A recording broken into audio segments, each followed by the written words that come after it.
Let's try that again. Are we well? Hey, look at that, that's good. I do like coming to football. Liverpool doesn't like it, but I do. It's quite fun. You're a street cleaner, I believe. And you were asked about your favourite street.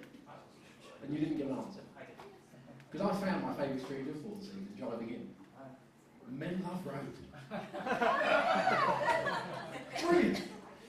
I don't know if it is a gay hangout, but it's just a childish part of my brain kicked in. I was giggling all the way down. It's brilliant. Right, off we go. My name's Kahn Johnson. Little thing you need to know at the start. I suffer from a condition called multiple sclerosis. I tell you that for a couple of reasons. One is my memory is completely shot, so if I forget what I'm doing, it's not my fault. Go with it, you have to give me sympathy, that's the law. And I'm also covered by the Disability Discriminations Act. So if I tell a joke and you don't laugh, that's discrimination. And I will sue. We've been talking a lot about sort of relationships and marriage this evening.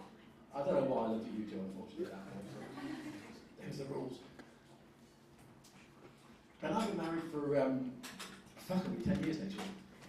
And there's an interesting thing happens. When you get together with someone and you move in, everyone starts going, when are you getting married? When are you getting married? No one mentions children until you get married. And that's all they talk about. So, when have kids, when have kids, when have kids. And my wife and I are going to have children. We don't understand how children work. We don't know what you do with them. And it's that this is weird and they're confusing. We've got that dog, we've got 3 dogs, but that's much better. When your dog reaches 14, 15, 16 years old, you have it put down. Everyone thinks you've done a lovely thing. Not the same.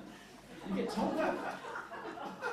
And the other great thing is, if you go out for the evening, you can stay out overnight, just put a bowl of food on the floor, off you go.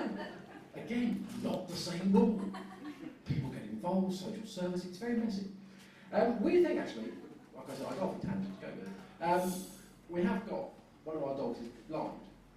And he's a blind collie. And normally people go, don't, he's an idiot. And he ran into a wall recently. Not his fault, he couldn't see it, obviously. And he broke 4 of his teeth. This is a true story, and we've now got a collie who can whistle. Maybe chuckle.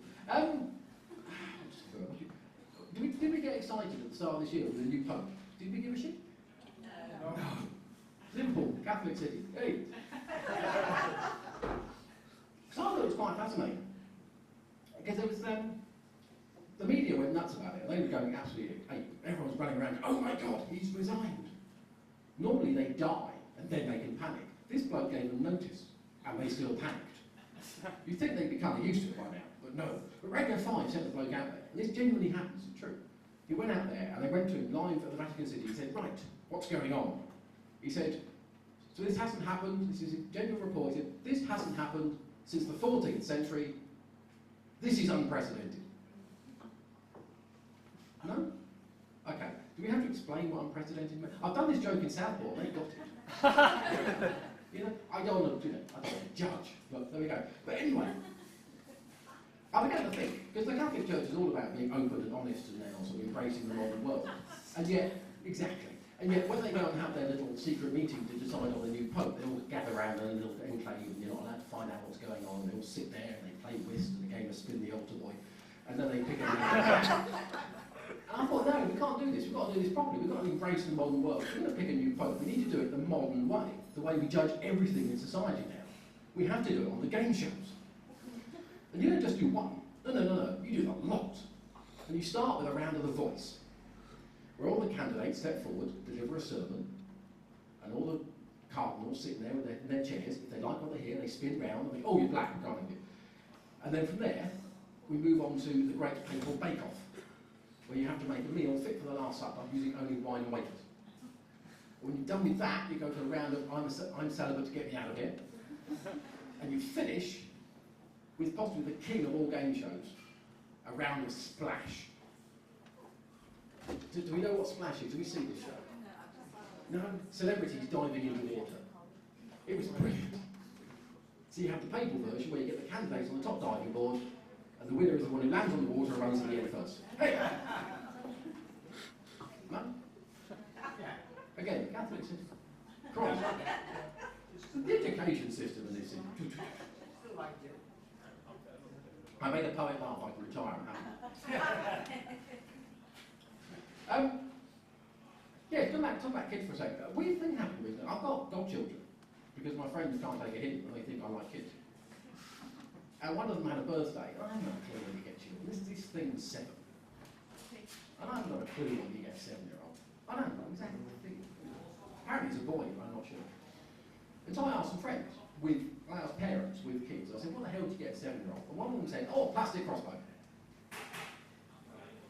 Okay. So I got him a plastic crossbow. But I bought it on Amazon. And the weird thing, you know at the bottom of Amazon where it tells you, people who bought this also bought this. People who bought a plastic crossbow for a 7-year-old also bought a Stanley knife. And I saw on Facebook about this with some friends. And someone said, oh, that's nothing, mate. Go on Amazon and look at a baseball bat. Okay. I thought, well, it's going to be something odd, so I picked an aluminium baseball bat. And sure enough, down the bottom, people who bought this also bought a balaclava. Nothing suspicious about that at all.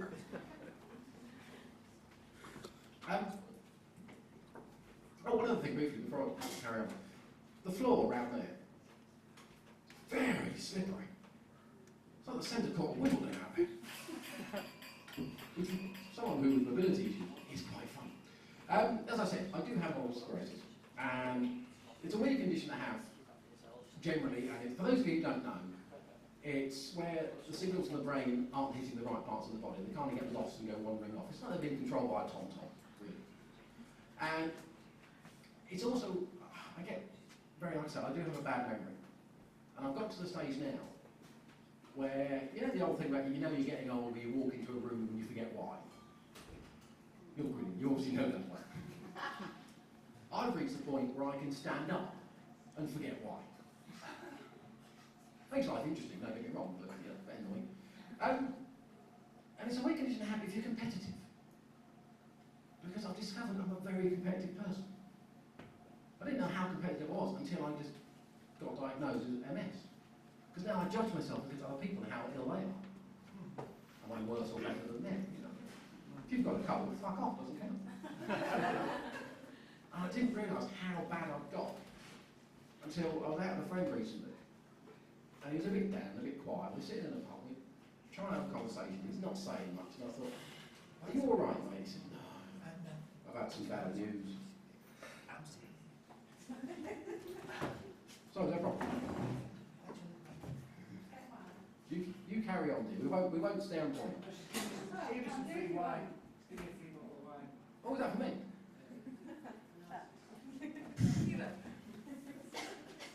Honestly, can't even get a free bottle of wine. You've got a crippling neurological condition. That's just wrong, isn't it? What's I talking about? Anyways, bloking pub. There we go. Make pub. Marks and Spencer. That's it. Yeah. Do you know what? I ought to work on that joke. Yes, we're sitting in the pub and we're chatting, and he's a bit there. And I said, are you all right, mate? Something wrong? He said, oh, I've had some bad news. Oh, fucking a glass down. Go on, what is it? Been diagnosed with cancer. Oh, fuck. I can't compete with that. Then we were out with some friends recently, my wife and I. We're at the bar, and one of our group has broken their leg. And everyone's rushing around, are you okay? Are you all right? Can we get you something? Are you comfortable? No, you stay there. You don't you move. No, we'll get you everything. And I was I was getting more and more annoyed and wound up. You know, I was trying not to ruin the evening. I was trying not to have a go or show I was getting annoyed, and my wife was squeezing my arm, don't need to shut up. Well, she said she was, couldn't feel a thing, but... It's not my proudest moment. I'm not proud of this, but I'm afraid I just lost it. I just snapped. No, shut up!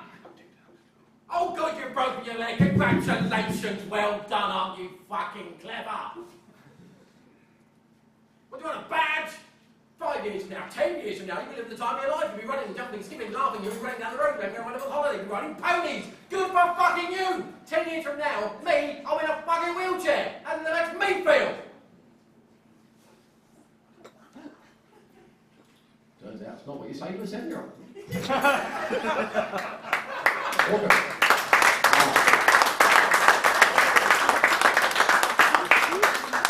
got an absolute delight. I'm ending on applause because I already do it. You're wonderful. Yeah. Thank you very much.